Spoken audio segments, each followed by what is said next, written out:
lives it will save. Quantum, 8 o'clock Wednesday on ABC. Whatever way you look at it, the brightest sparks of Australian comedy are back doing their stuff in another power TV's most electrifying and entertaining comedy show. So give yourself a super charge of laughs. The Big Gig, 9:30 Tuesday, ABC.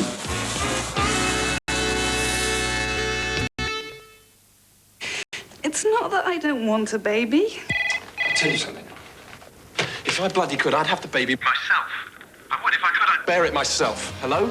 Be careful what you wish for. I'm putting on weight, you know. Am I? For your wishes could come true. Last night, I swear something moved in there. Isn't that wonderful? It's wonderful. It's wonderful. Nigel Planer of The Young Ones gets more than he bargained for. I knew you could do it. In your ABC special, Frankenstein's Baby, 8:30 Wednesday on ABC.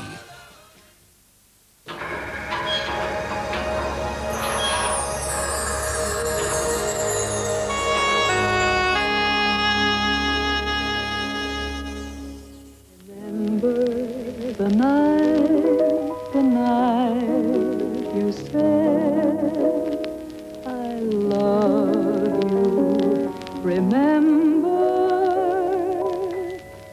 Remember you vowed by all the stars above you. Remember. There is no time warp deeper, gulf more vast, than that between us and the recent past. Today, the 50s seems a distant era, though in Tasmania, it must seem much nearer. A period of uneventful calm, too close for comfort, void of period charm. The politics of niceness, clean and staid. That was Australia in the 5th decade, before the hairy 60s unleashed sex. The 50s was the age of Laminex, when Melbourne hosted the Olympic Games and couples called their kiddies 50s names. Karen and Bronwyn, Wayne and Craig and Cheryl. This was the world of Sandy Stone and Beryl. The shows were South Pacific, Paint Your Wagon. The claret gurgled from a Winvale flagon. Espresso coffee and the ballpoint pen. The F.J. Holden, Old Spice for men. The rage for square dancing, the death of chintz. The first ducks up the wall. The Van Gogh prints, metal Venetians, ballerina lamps, the birth of TV and those boring stamps, the little Patties and the John O'Keeffes, ashtrays with Aboriginal motifs. Those colours which the 60s were to scorn, lemon and aqua, burgundy and fawn. Then came that moment verging on the holy, when white Australians discovered ravioli, washed down with a little local vino, diluted with a big, brown-flecked, frothy cappuccino. Nice girls with chignons and Braemar twin sets puffed at the new Rothmans king-sized cigarettes. And for sophisticated 50s girls, cocktail Sobranis and Barossa pearls. We had no need for heady cultural frenzies. We had Ken Rosewall and Sir Robert Menzies. Tonight, a 50s paean I intone, the life of Alexander Horace Stone. So join me now to gently excavate his tomb, Glen Iris, 1958. One day when we were young, that wonderful morning in May, you told me you loved me. When we were young,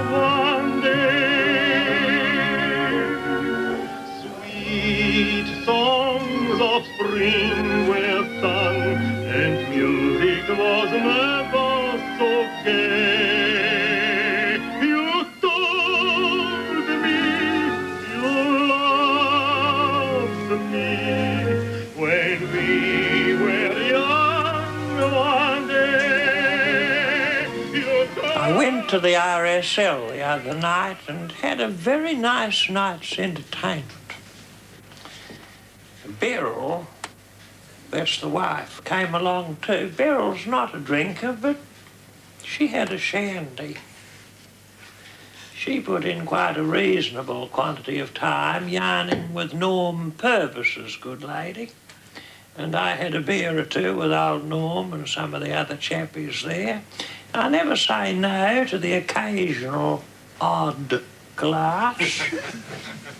And Ian Preston, an old friend of mine, he got up and sang a few humorous items. Not too blue on account of the women folk. So that altogether it was a pretty nice type of night's entertainment. We called it a day round about 10-ish.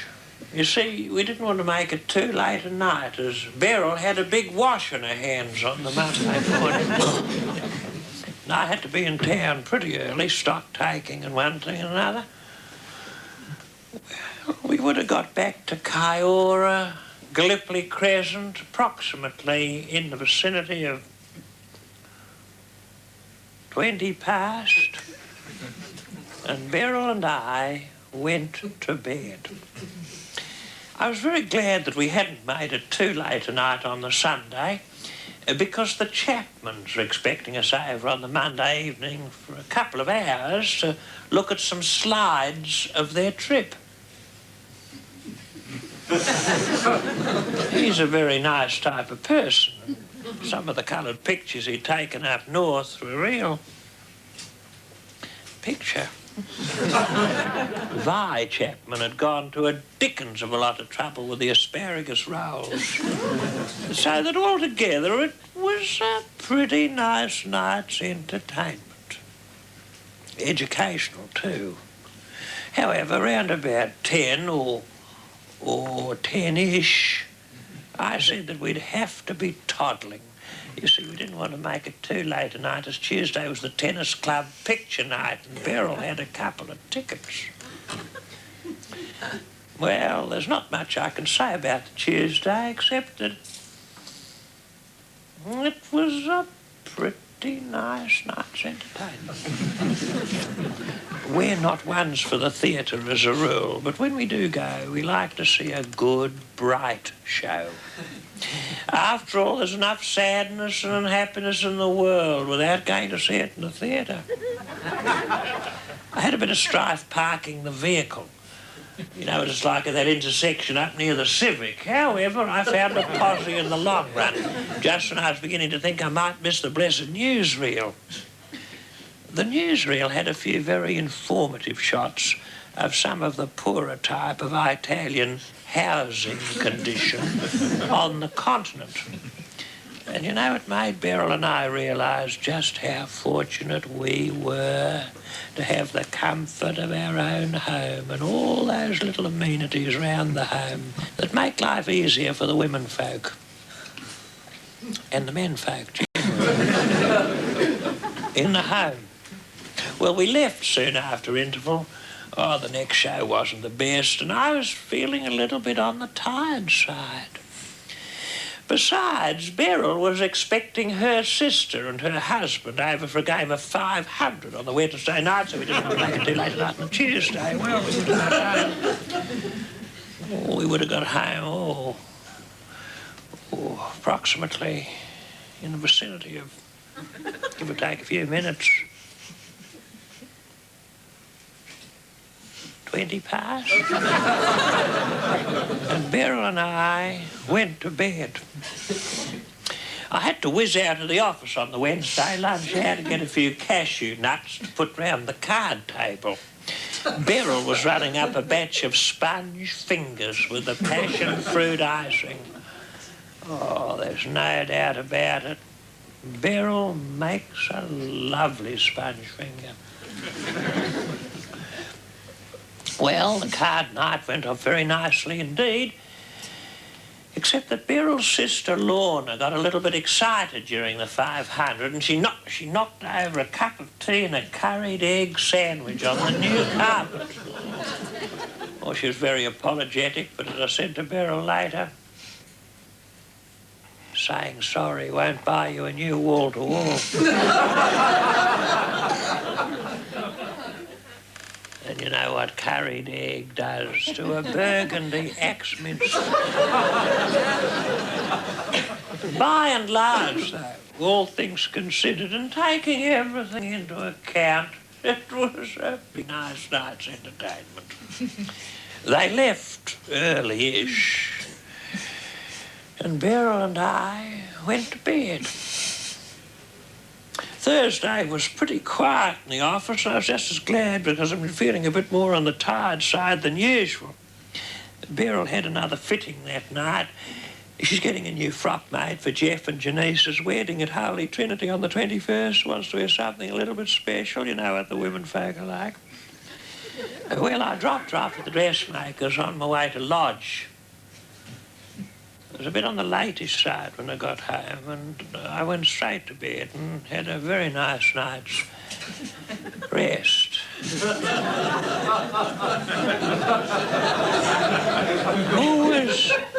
Always glad when Friday comes.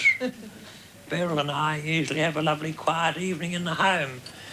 It's the only chance I get to listen to the wireless. There's usually a good story on the Cool Mint Theatre of the Air on a Friday night, or else an educational quiz. Beryl had been down to the Town Hall Library and got herself the latest Georgette hire. So that between the two of us, we had a pretty nice night's home entertainment. We'd had a run of latish nights, though, and we were both pretty fagged. So, in fact, Beryl was practically a cot case. Round about 10-ish, I filled the hottie, and Beryl and I went to bed. I had to whiz out down to the junction on the Saturday morning to do the weekend shopping. Had a bit of strife parking the vehicle too, you know what it's like down at the junction on a Saturday morning. However, I found a posse in the long run, just when I was beginning to think I might miss the blessed butcher. I had a few minutes' worry, though. I lost Beryl in the Foodorama. But she had the good sense to go back to the car. Beryl's got her head screwed on the right way. Well, I got home for a bite of lunch, then I had to race out again to the football. Beryl stayed at home to do the weekend baking. I had the usual strife parking the vehicle too. You know what it's like at Memorial Park on a Saturday afternoon. And then, however, I found a posse in the long run. Just when I was beginning to think I might be late for the bounce, you wouldn't catch me missing an important semi.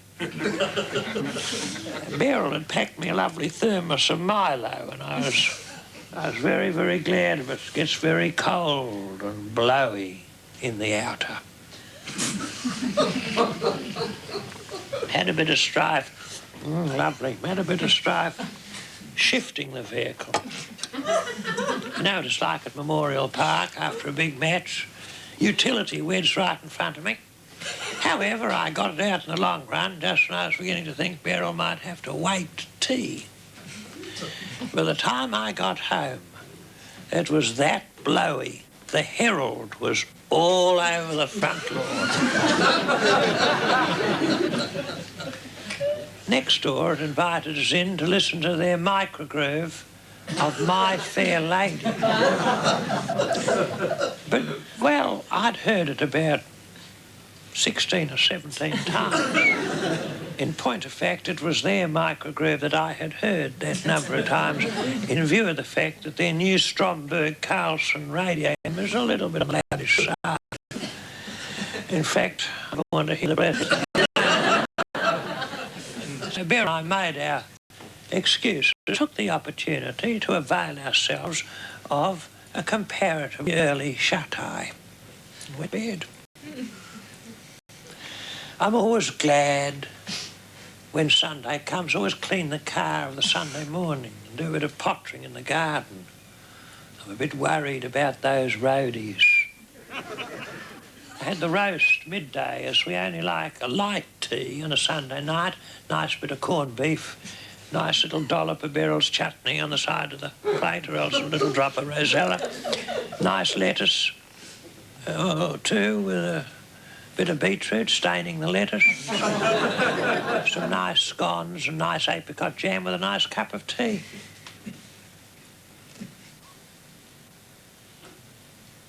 Saves a big wash-up.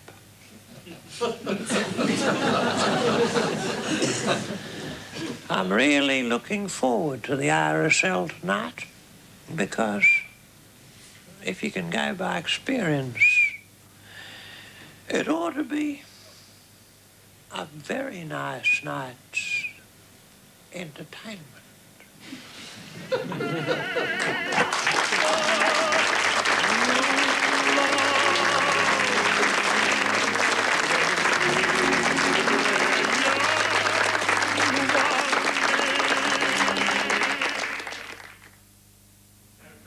I can't understand. Round my heart, I've got a funny thing. Oh, it's counting on again. Nurse, please, come over here and hold my hand. I feel awful shy. Dirty when I look at you, my heart goes doo doo doo. Dirty, having it dirty, what's it gonna do? I've just had a little op.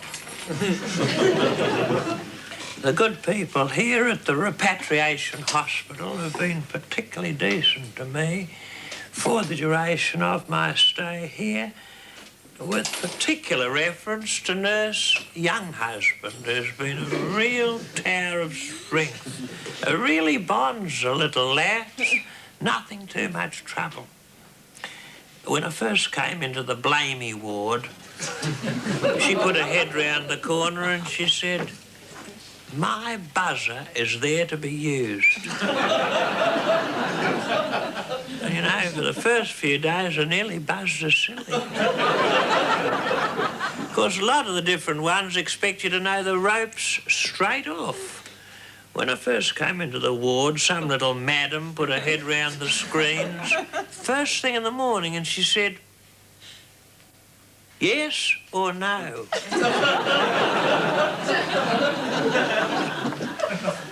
Well, I mean, a man's a strange place with strange women folk flitting about. It's not like your own home by any manner of means.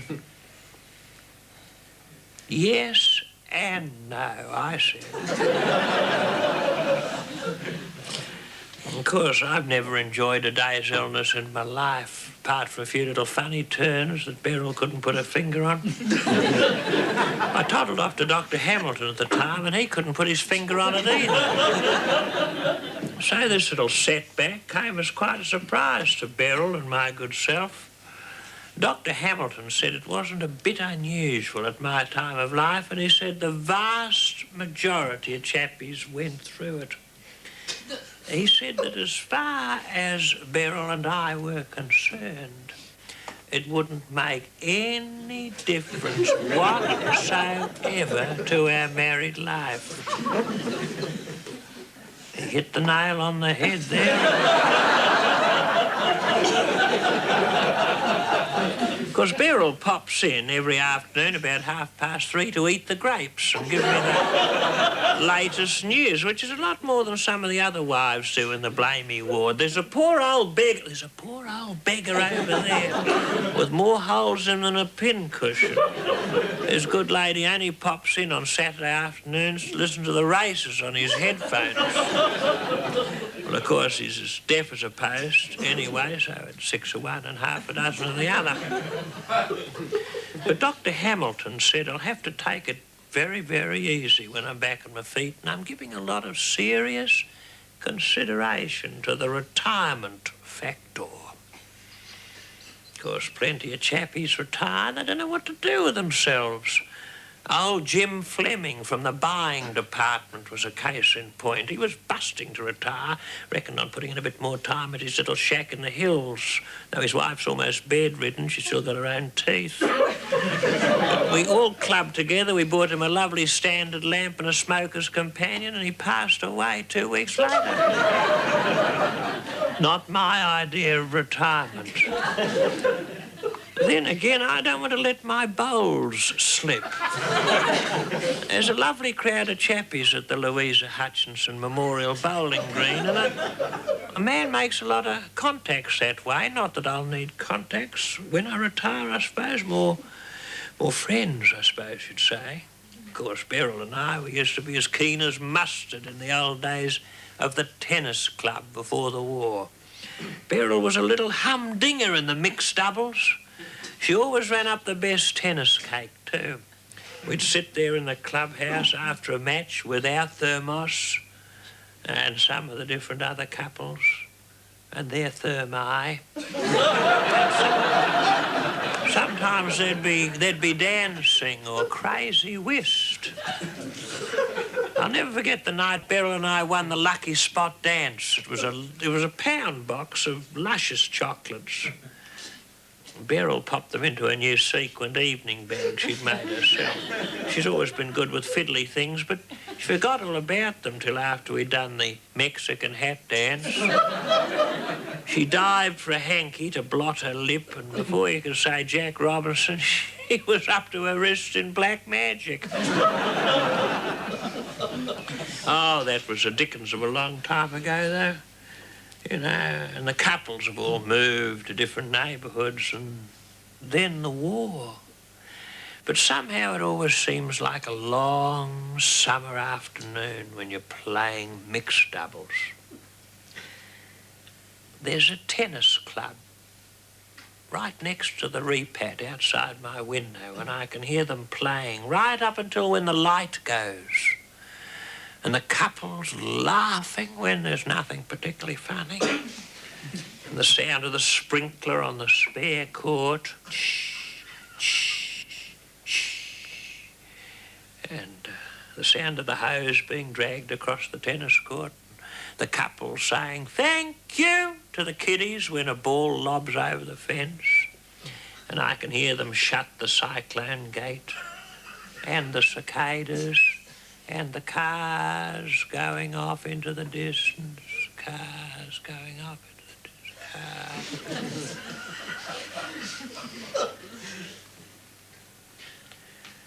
Funny thing happened when Beryl and I were courting.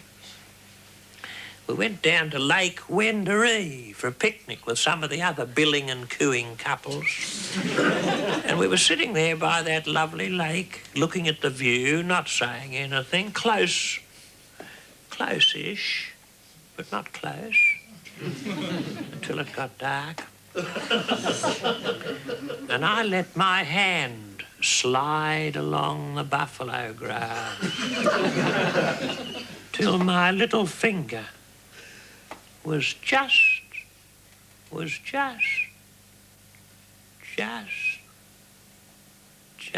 touching Beryl's. And she didn't move it. We stayed like that for what seemed like donkey's years, till it got really dark and I could feel my old ticker going 90 to the dozen, and I knew it was the real thing. And then Beryl jumped up, laughing with some of the different other couples. But I could still feel the burning feeling of her little finger. So I looked down.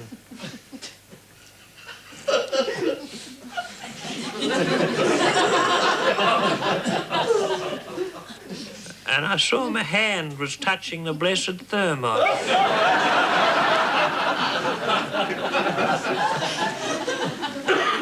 Had been for about an hour and a half.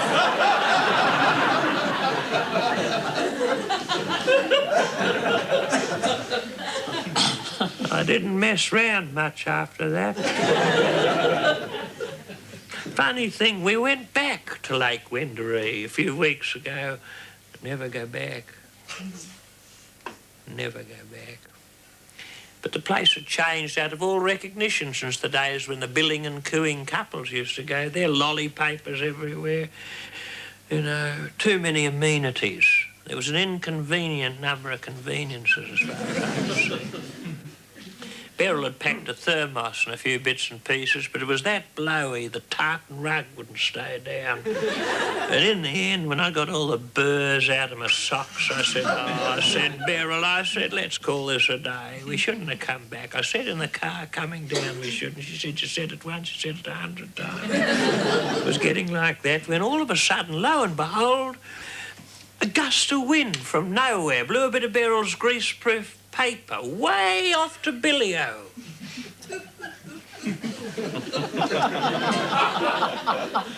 I said, forget it, Beryl. I said, forget it. She said no. She wasn't going to be a grub or a litter bug. She wasn't going home with a lunch wrap on her conscience. Well, to cut a long story short, she jumped up, didn't she? She chased the blessed thing over the miniature hedges, over the flower beds and path through the rose bushes, way off, way off. And before you could say Jack Robinson, she'd tripped over the big hand and stopped the floral clock.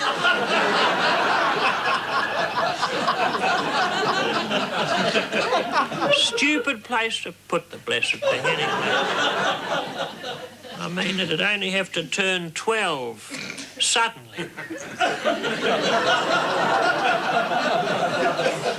It could cut a kiddie in half. Of course, people let their kids wander everywhere these days. They let their children run amok. That's why Beryl and I thank our lucky stars. We never had second thoughts about adoption.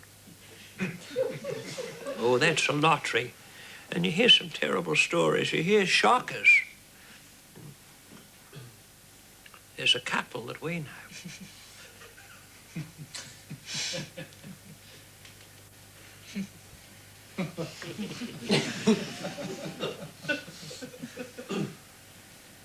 There's a couple we know. Let's call them Bill and Joan. No, better call them A and B. Bill and Joan's their name. A and B were longing for a family and they tried everything. In the end, they filled in the requisite forms and they got a bonzer little kiddie. Well, believe it or believe it not, they had a family of their own after that. See what I mean? What are you to do? You can't send them back. Then we knew this hippie kid, you know. Well, we didn't. We knew his people and we were very, very sorry for them indeed. His father was a lovely man, a returned man.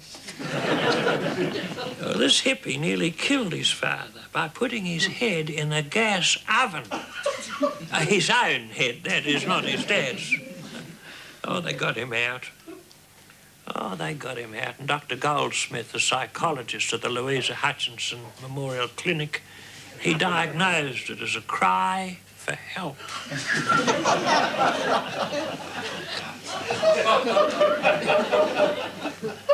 That hippie must have been a brick short of a load. I mean, if you're going to cry for help, you don't put your head in the stove, do you? Wouldn't you stick it out the window?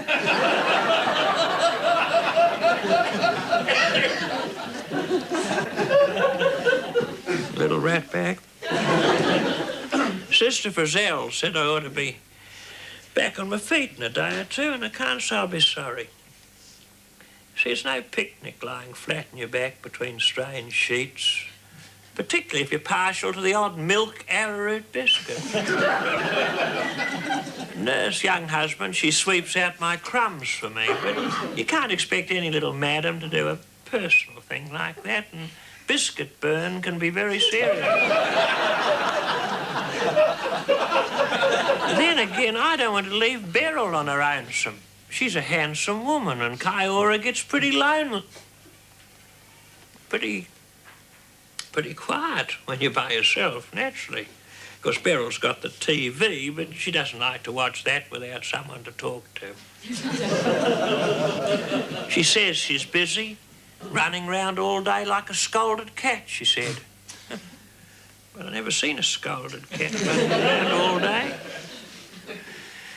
But when she popped in this afternoon with a few digests, clean change of pajamas and a box of Callard and Bowser's dessert nougat with the edible rice paper. You know, I could see she was putting a brave face on it. I could see she was cracking hardy, and she turned away and blew her nose a few times too. I only hope and pray that when the time eventually does come, as it will, Beryl's the first to go.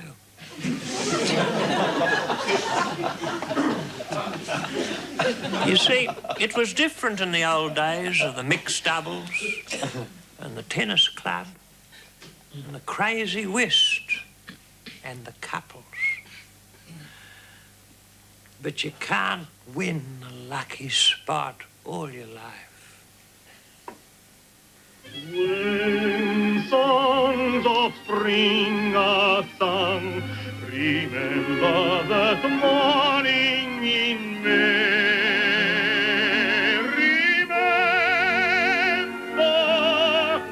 you loved me when we were young. One day.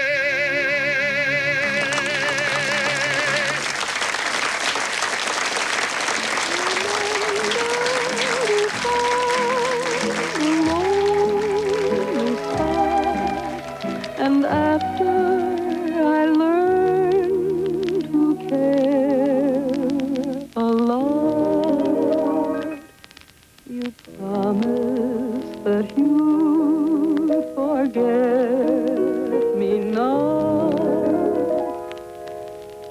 but you forgot to remember.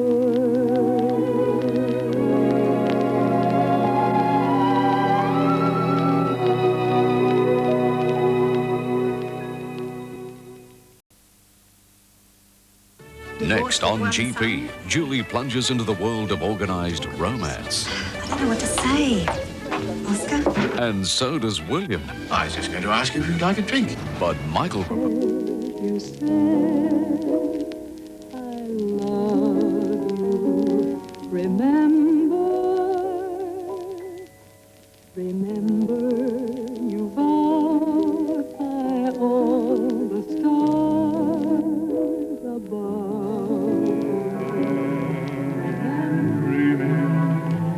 Love of white Christmas, just like the ones I used to know, where the treetops glisten and children listen to hear. On Christmas Day, Beryl and I usually have a few people round for the midday meal. It's only once a year, and we like to go to a certain amount of trouble. Beryl could go on cooking till the cows come home, and she always says she doesn't mind how much she cooks so long as people eat it up.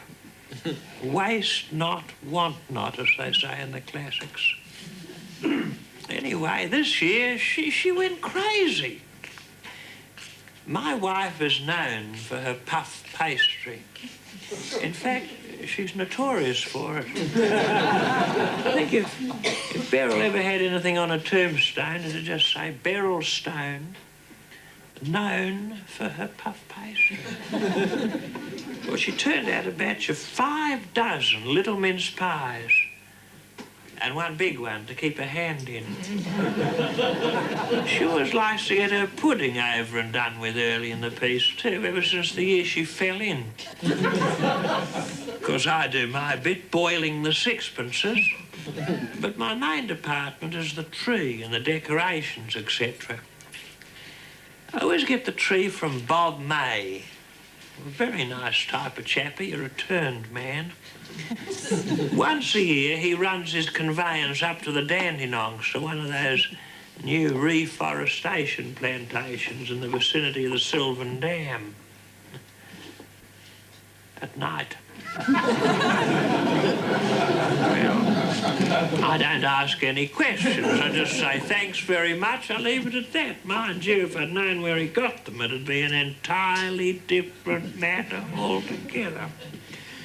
Well, by the time I'd finished with it, the tree looked like fairyland, and I put a few extra bricks in the jardiniere to keep it firm so it wouldn't tilt and the cotton wool wouldn't fall off.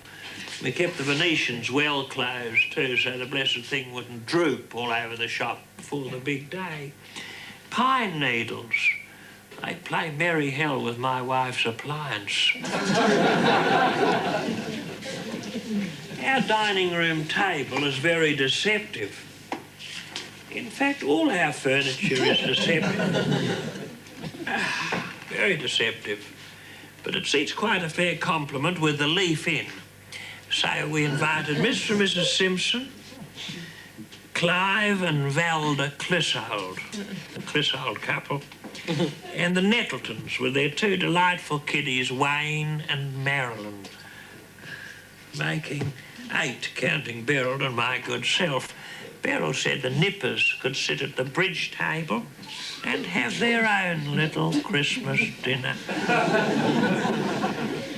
Well, on Christmas morning, it looked as though it was going to be a scorcher.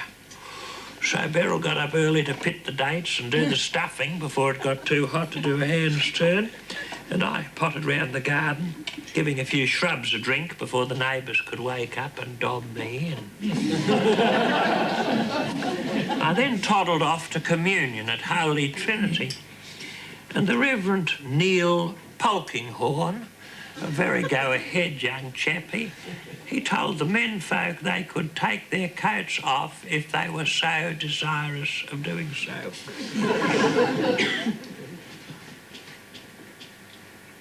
That's about all I can remember him saying. There must have been something about Jesus, but I dropped off, I suppose. Oh, he said he was sorry that there weren't more young people. That's right, more young people at the carols by candlelight service, but you can't expect youngsters to stay up half the night waiting for it to get dark enough for them to light the blessed candles. It isn't feasible. It just is not feasible. He also mentioned that he was sorry there weren't any bells this Christmas, but apparently the Louisa Hutchinson Memorial loudspeaker system is on the blink. A lovely service. Well, by the time I'd got home, Beryl had given the house a good going over with the fly tox, so we wouldn't have to race the blowies to our dinner. Unfortunately, the fly spray is also on the blink. The wash has gone on it. And Beryl has to hold it at a special angle so the blessed fly spray doesn't trickle down her wrist and get under her ring. The result is she's killed all the flies on the skirting board. Well, she'd set the table beautifully, though, with a cracker by each plate, and I noticed that she'd even looked out her precious Cries of London dinner mats. Sure sign of a special occasion in Beryl's book. Meanwhile, I nipped into the bedroom and I got into my Father Christmas costume again, tried it on. I was still having a dickens of a lot of strife with the beard. Beryl had made the beard herself, with pipe cleaners and cotton wool, stitched onto one of her old surgical stockings. And the blessed thing kept coming off one of my ears and gapping at the side. Somehow it didn't look real. Beryl said that kiddies these days notice things like that. In fact, she said they're on the lookout for them. She said when the time came, she'd do something with a Band-Aid. Well, people started arriving before we knew where we were. So I handed round the mince pies and a drop of sherry for those who partook. We didn't go to the trouble this year of serving the sherry with an olive on a toothpick because, well, it isn't everyone's cup of tea. Beryl said she's found the vast majority are just as happy with a pickled onion. Valda Clissold said that she liked sherry. She liked sherry. But sherry didn't like her. And I must say she was looking very peaky, and Beryl said later she thought her whites were very discoloured. Apparently she'd been a bit car sick again on the way home. She's always had that trouble, and they've tried everything. Buicks, Chevrolets, Oldsmobiles, Pontiacs and Hudsons. But Clive was still very pushed getting her to the nature strip in time. Suddenly the door chimes went. I dashed to the door, I had a peep, and it was Alan and Elaine Hotchkiss popping in unexpectedly and with presents, but forewarned as forearmed, and Beryl nipped into the bedroom and she wrapped up some Yardley's talcum powder, some Potter and Moore's bath salts, and a lovely big cake of Mornay French fern soap on a rope too. So the Hotchkisses would never have noticed. Oh, but they're a lovely couple, and Alan is a delightful man. A returned man. He's a sporting identity in Glen Iris. Actually, Alan is the pro at the Yarradale Golf Club. And he told me, by the by, that he'd latterly been placed in an exceptionally embarrassing position. Apparently, so Alan told me, he'd been down at the junction about, well, 2.5 weeks ago, and he'd bumped it.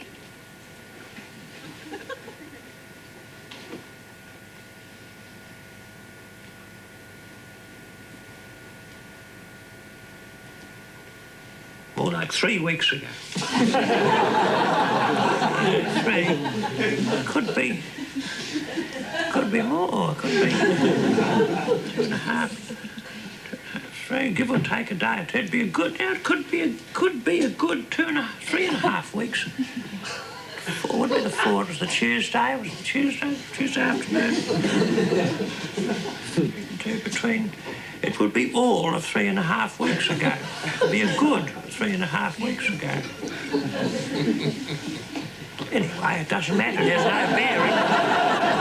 It has no bearing on the story at all. But just to be on the safe side, to dot all the I's and cross all the T's, let's just say that at one stage of the game, Alan was down at the junction, and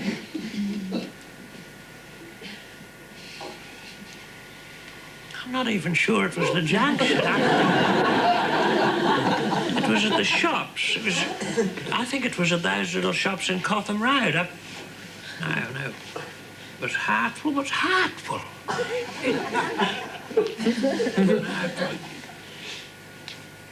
No, it wasn't. Look, just to be on the safe side, let's just say that once upon a time, Alan Hotchkiss was somewhere. Actually, in point of established fact, I think all this happened about 20 years ago. Anyway, the point of it all is that he bumped into Dave Cohen. I know that for certain. Old Dave Cohen, who owns Miss Greta Gowns of Camberwell, Caulfield and Clayton. And Coey asked Alan if he could pull a few strings and get him into the golf club. Oh dear. Dearie, dearie me. Well, of course, we've known the Cohens for donkey's years. I can remember when they came to Australia just before the war, without a razoo to their names. They could hardly speak the King's English, not that they tried that hard. He's a very fair chappie, but Beryl said looking at her you could pick it. Not that I hold that against them. Heavens alive, Australia's a free country. And what's the old saying? You shake your family tree, one's bound to fall out.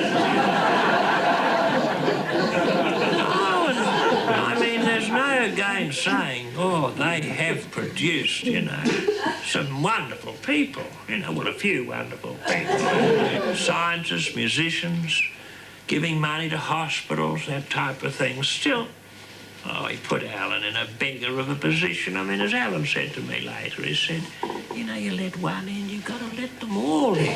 Before you know where you are, they're running the whole blessed show.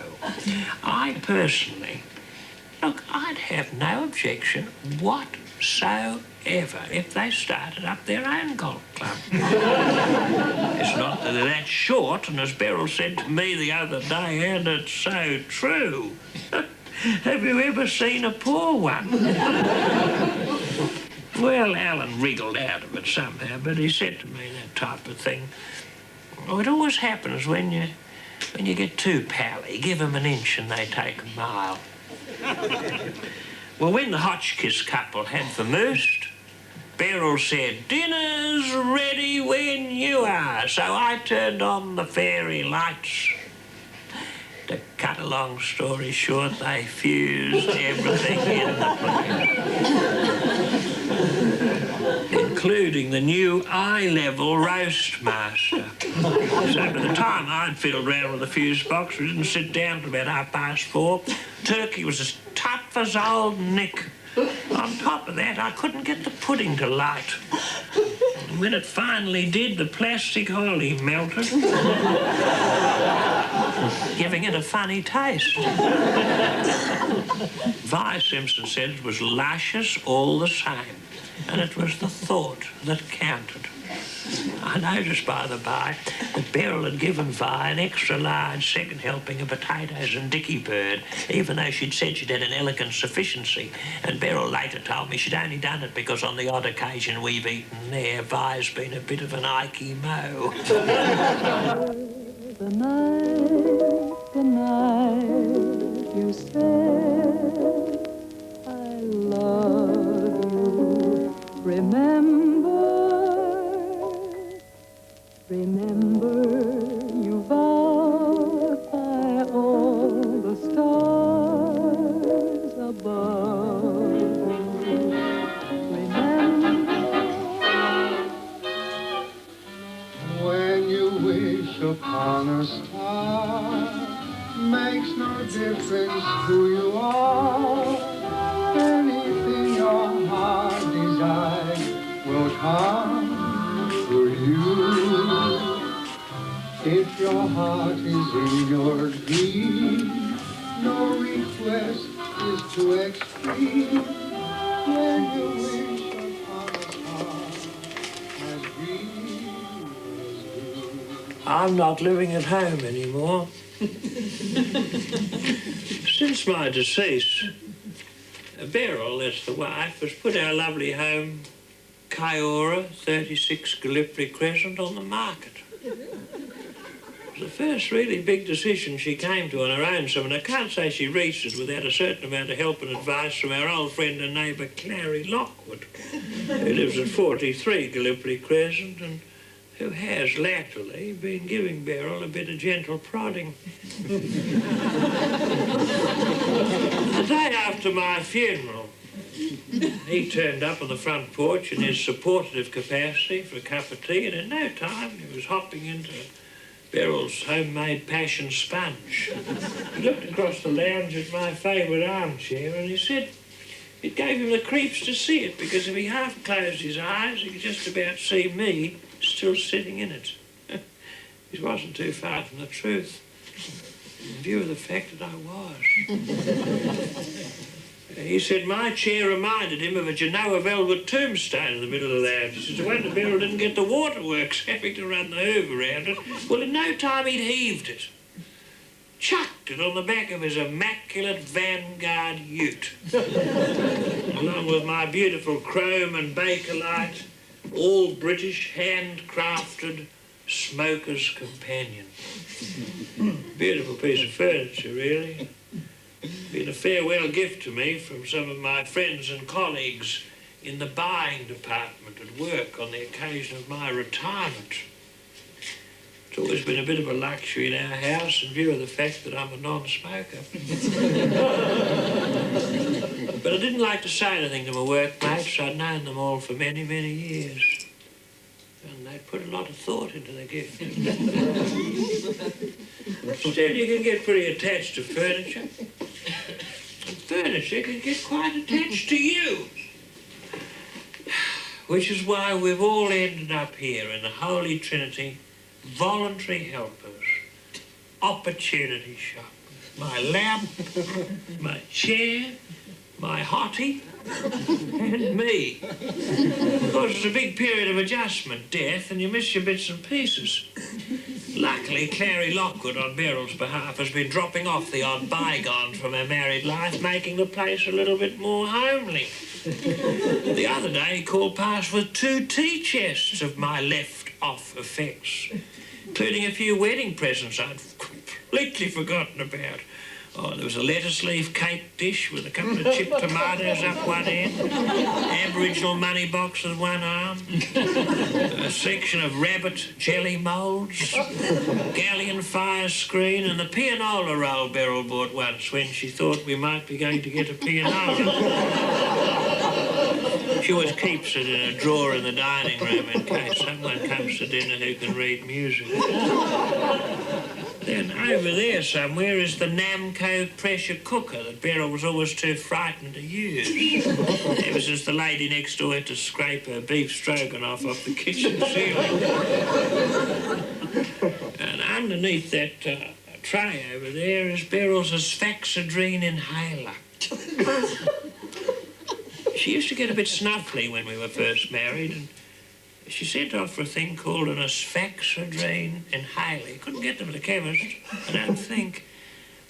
You had to write off for them. There was an ad in the back of the Pix, or it might have been the Post, Australasian, or even the Table Talk. It doesn't matter, but it showed an old-fashioned kiddie in period clothes with an asphyxadrine inhaler in his hand, getting intense relief from it. It was next to another ad that used to absolutely intrigue me, which said, "Mark X for your rupture." There was a picture of a bloke's torso with circles all over it, a tasteful torso. And you had to put a cross where your rupture was. Then you'd fill in a coupon, send off a postal note, and a beautiful truss would come back in the post. And no one would know you were ruptured. Except the postman. I once knew an old bloke, a delightful old man, a returned man. You know, he once put a cross in every circle. The postman got a hernia delivering the equipment. He couldn't even lift it onto the veranda. The old boy had to lie down to wear it, too. Starved to death, I believe. Anyway, we had to fit this asphyxadrine inhaler together. Oh, it said even a child could use it. We could never find a kiddie to show us how. Over there somewhere is our old Astor 21-inch TV set. We bought it in the 50s to watch the Melbourne Olympic Games. We saw Lorraine crap on that. Several times in black and white. And Dawn Fraser, Betty Cuthbert and Shirley Strickland. Oh, and of course the Morphy Richards pop-up toaster. The one that once gave Beryl a terrible shock. She was trying to dig out a crumpet with a fork. Oh, that's a mug's game. I've always maintained that the Morphy Richards pop-up toaster fraternity and the Hoover, Heckler, General Electric, Hot Point, Sunbeam, National pop-up conglomerate never took crumpets into account. I don't even think they'd ever seen a crumpet. You slip one in, and half an hour later, if you're lucky, It glides to the surface as white as a lily.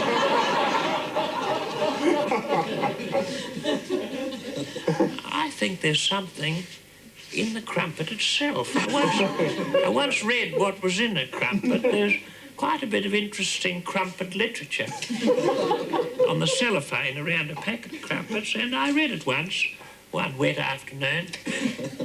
Actually, I read it twice. It was that wet.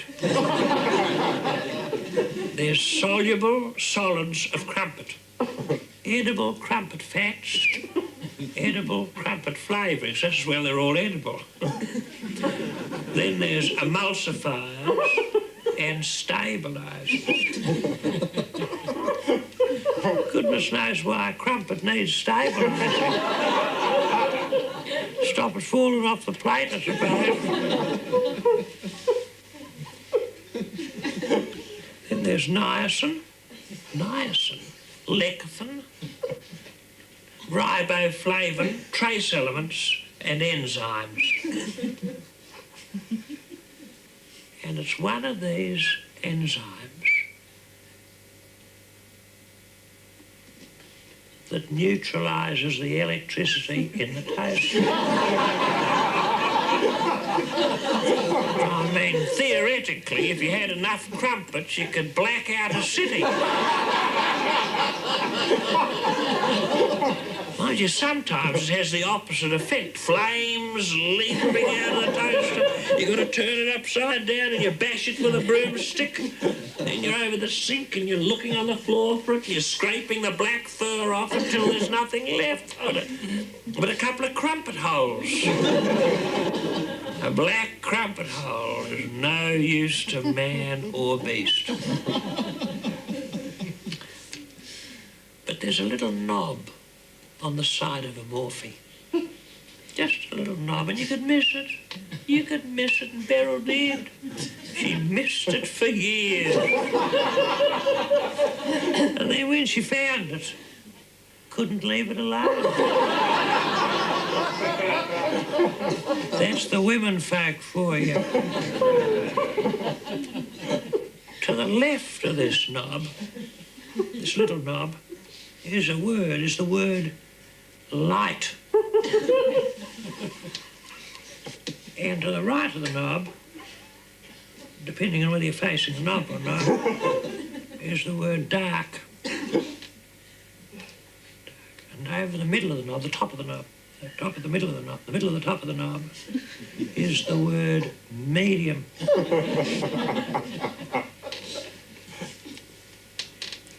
The interesting thing about this knob is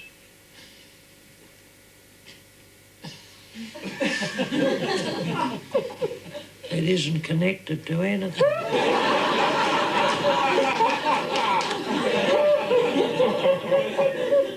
It's got a mind of its own.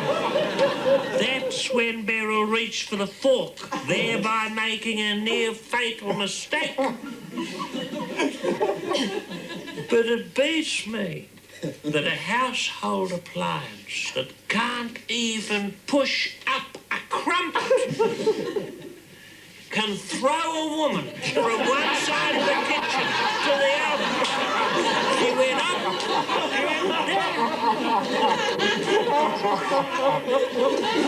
When I came in, the light was swinging. The light was swinging. Beryl must have hit the ceiling. She was just sitting on the kitchen floor, bless her heart, with a fork in her hand, a little bit of crumpet on it. She was just laughing and chatting to herself.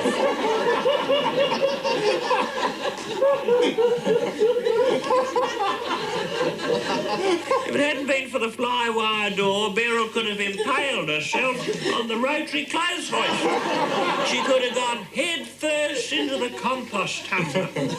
Of course, you'd have the police around in no time asking awkward questions. Excuse me, sir, what's your late wife doing upside down in the compost tumbler? What could you say?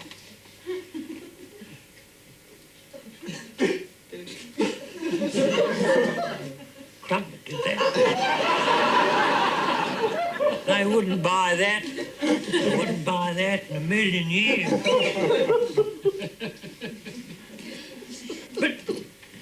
my cremation, I've kept a pretty low profile. You'd be amazed, though, the number of people who try to get in touch with you. I've never thought of Beryl as a superstitious woman, but the other day, Valda Clissold called around to pay her condolences, and she suggested a séance to get in touch with me. A séance? Well, they got out the old bridge table, the one with a funny leg, the one that once pinched the ball of Beryl's thumb. The whole ball of the thumb came up purple like an emu's egg. Doesn't matter now, but it mattered then. Mattered then, not now. That's life for you. Well, they put us the bridge table, and then they put the Scrabble letters all around it in a circle, and they put an old honey glass upside down in the middle. Or it might have been a peanut butter glass, or perhaps even a Velveeta glass. It doesn't matter, they're all equally psychic. And then they turned off everything, except Cop Shop. And Valda put her finger on the top of the bottom of it, the top of the bottom of the glass. And she said, "Is anybody there? Is anybody there? Speak to us, sweet spirit." And Clary Lockwood put his finger on the glass too, and his knee under the table, pressed up against Beryl, in a manner which was hardly in keeping with the spirit of the occasion. I've never been more tempted to give that glass a bit of a nudge in all my life. And I've never believed in the occult. I've always thought it was a lot of twaddle. Mind you, a lot here. And in the op shop, they never get a message from the other side at all. Nobody's got their finger on the glass for them. But lately, Beryl's been like God's gift to the tourist industry. She hasn't stopped travelling. She seemed to leap from the cortege into the Pioneer parlour coach. Up there with all those other bereaved women, laughing and singing, "I'm looking over a four-leaf clover, tie a yellow ribbon round the old gum tree, strangers in the night, bye-bye blackbird," whizzing through the countryside in the big parlour coach with the sun streaming in and all those little freckled widders' elbows sticking out the windows with their hubby's watches glinting on their wrists. But Beryl needs the time, and, well, I've got all the time in the world. But on most of her trips, she took a pal with her, little Gwen Longmire. Gwen's husband, Jack, went to his reward about 2 years ago. It'd be a good 2 years. It'd be all of 2 years. All of a good 2 years. Jack went to his reward, and Gwen, he took it badly. She wasn't brave like Beryl. Not brave. Not like Beryl. But then she didn't have Clary Lockwood to fall back on. I could never see what Beryl saw in Clary. She used to say he reminded her a bit of Bill Peach. Without the hair. We love Bill, of course. Bill Peach, he could do no wrong in our house. I'd give him a logie, you know, for everything he does. Those Bill Peach documentaries, oh, beautiful. Magnificent. I particularly loved it when Bill Peach went up the Murray River on the Murray River Queen. Oh, I'd give that a golden logie. I was viewing, funnily enough, when that session came on, I called Beryl. I said, Beryl, quickly, it's Bill. It's Bill Peach is going up the Murray on the Murray River Queen. And she rushed in from the kitchen, drying her hands on a Wildflowers of Tasmania Irish dinner tea towel. And she said, it's Bill Peach, he's going up the Murray on the Murray River Queen. I said, yes, I just told you. I said, that's a trip we've got to do. And she did. Because I had a reservation, another ferry, I had another river to cross. Oh, they had a lovely time, though, Beryl and Gwen on the Murray River Queen. There was bingo every night and disco classes for the senior citizens, medically supervised. Beautiful films. They had Caddy and Storm Boy and The Hanging Picnic Too Far Away. You know, And they stopped for a barbecue at Swan Reach, and the purser dressed up as a bunyip and chased Gwen into the bushes, nearly ruining her apricot and lime green crimpline pantsuit. But the highlight of highlights was a fancy dress dance. Oh, Beryl loves them. We both did. We used to love fancy dress dances in the old days before the war when we were young. I remember we used to go to a place called Lawn by the ocean there. Oh, beautiful place before the war. Popular with the young married couples. A hop, step and a jump, but lovely. And there'd be a fancy dress dance at Erskine House Lawn every Saturday night. And a band had come down from Geelong or Colac. One of the top Colac orchestras. The top Colac orchestra. And there'd be Japanese lanterns up in the trees too, before there was anything wrong with Japanese lanterns. They were like tomatoes in the trees, those lanterns. I remember looking up and saying to Beryl, look at those beautiful lanterns. I said, Beryl, they're like tomatoes in the trees. And she came over close to me and I could smell her evening in Paris. She looked up, I'll never forget it. She said, yes. She said, they are. She said, they're like tomatoes. Oh, she was always coming out with things like that. We walk along the beach holding hands, before you had to remember to hold hands, and you'd hear the band in the distance. Well, you wouldn't, really. You just hear the drum throbbing away. You'd have to guess the tune. Give me 1 dozen roses, put my heart in the sight. A tisket, a tasket, my little yellow. South of the border, down Mexico way. Turaluraluraluralai. Any umbrellas, any umbrellas, little old lady passing by.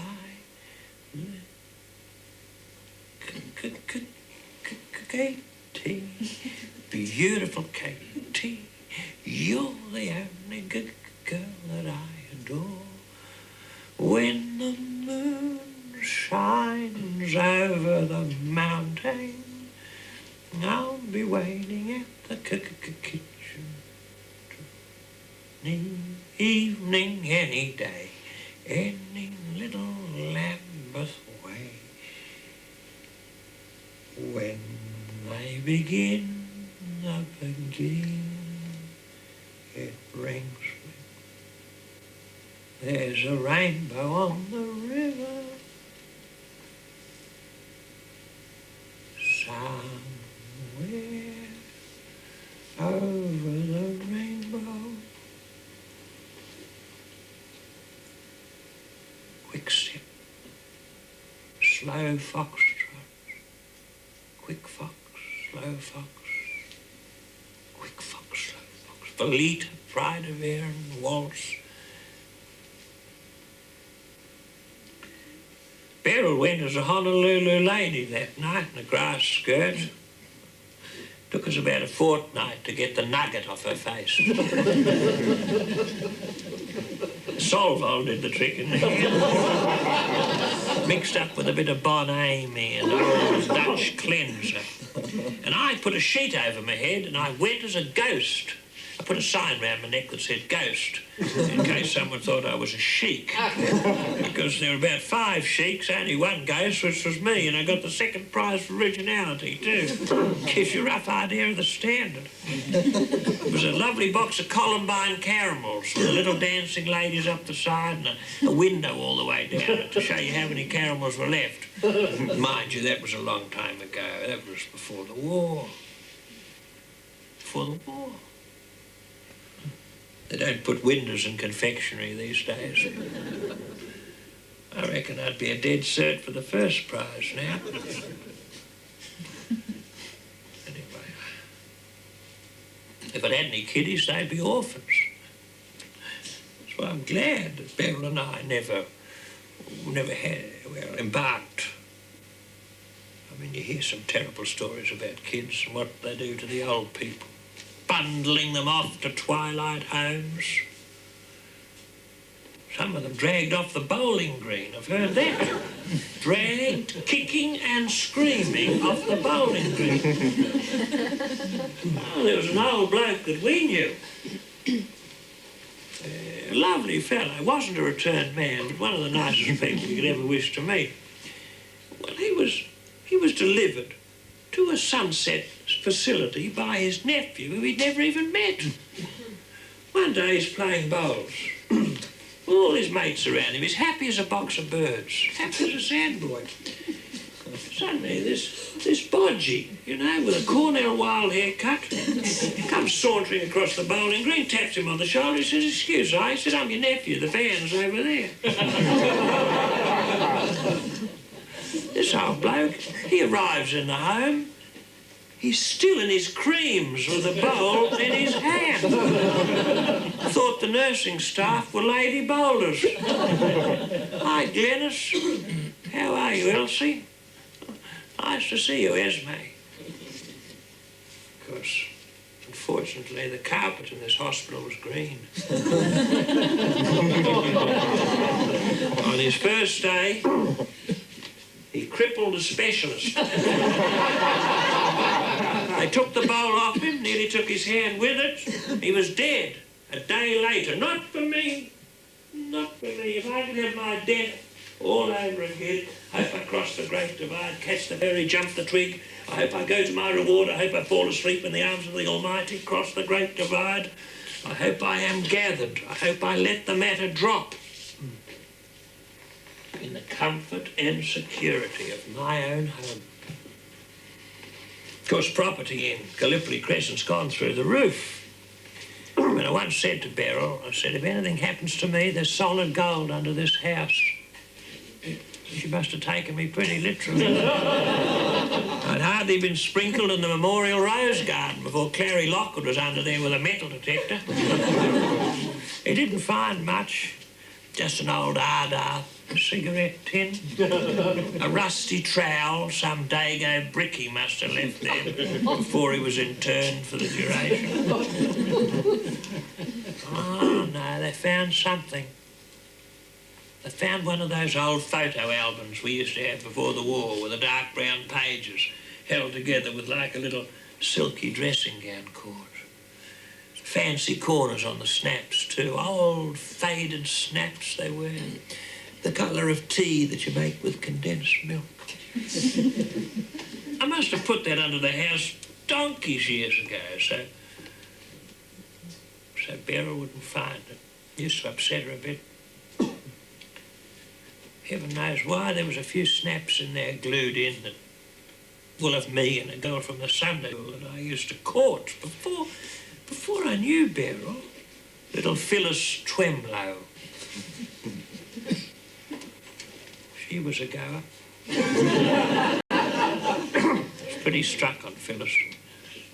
Oh, there were pictures of Phil and me at Sunday school picnics when we were kids, down at Black Rock and Half Moon Bay and Maudie Alec and Mentone and Rosebud and Dramana, and up at the Wildlife Sanctuary at Healesville, patting wombats. Wombats would be dead now. But I don't know what happened to Phil Twemlow. I mean, I lost track of her. Someone said to me she'd married a Rawley man once.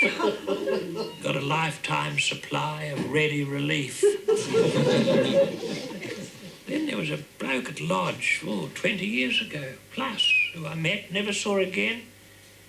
Who knew her, I think. Who knew her, or did he know of her? Or knew of someone who knew her, or knew someone who knew of her. Or knew of someone who knew of someone who knew her, or knew of her, or thought he did. I thought he was wrong. Anyway, he said that she'd had a big family of kids. And if that's true, I'm glad, because we were... She was pretty fond of youngsters. But I've lost track of her. Funny how you lose track of the people you love, people you care about, people you hardly know. You see them all the time.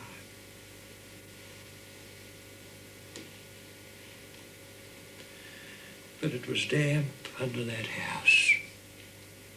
It can get very damp under a Glen Iris home. And that old snapshot album was swarming with slaters. Clary Lockwood had to carry it to the incinerator on a shovel. Oh, it was a beggar to burn. Half a tin of Kero didn't do it. He had to spill the Kero over the pages and stick them through with a garden fork, turning them and stirring them deep into the incinerator. 1936, 1937, 1938. And I'd put in a bit of time many years ago, sticking those snaps in, getting them looking nice.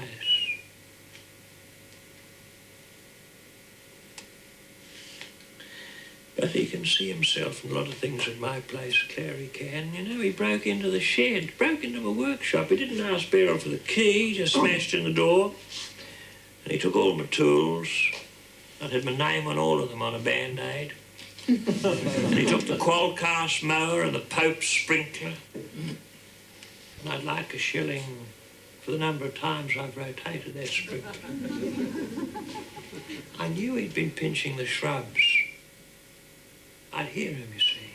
When I was sick, I'd hear him down the side of the house, brushing past the ferns, brushing past the daphne and the hydrangea. He took the erica, the shrimp plant, the melaleuca, and the Pelargonium. He's had his eye on Beryl's kumquat for years. Oh, the auction. That's tomorrow. The old house in Gallipoli Crescent's been completely stripped. There's just squares on the walls where the pictures used to be. Oh, the grocer's calendar's still behind the kitchen door. It's out of date. I'm not going back. You never go back. Never go back. Beryl's bought a condominium at Burley Heads. Clary Lockwood's chipped in a few dollars. Meanwhile, until the auction's over, she just camped in the spare bedroom. Just to borrow all the necessities of life from the neighbours. Funny enough, she's just about to cross the street now with a cup of sugar in her hand.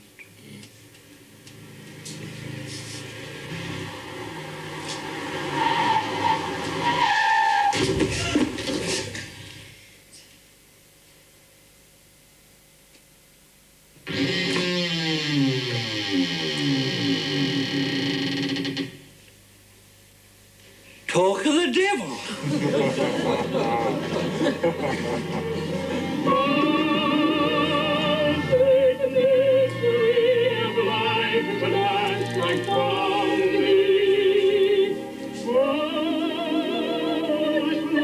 I know the secret of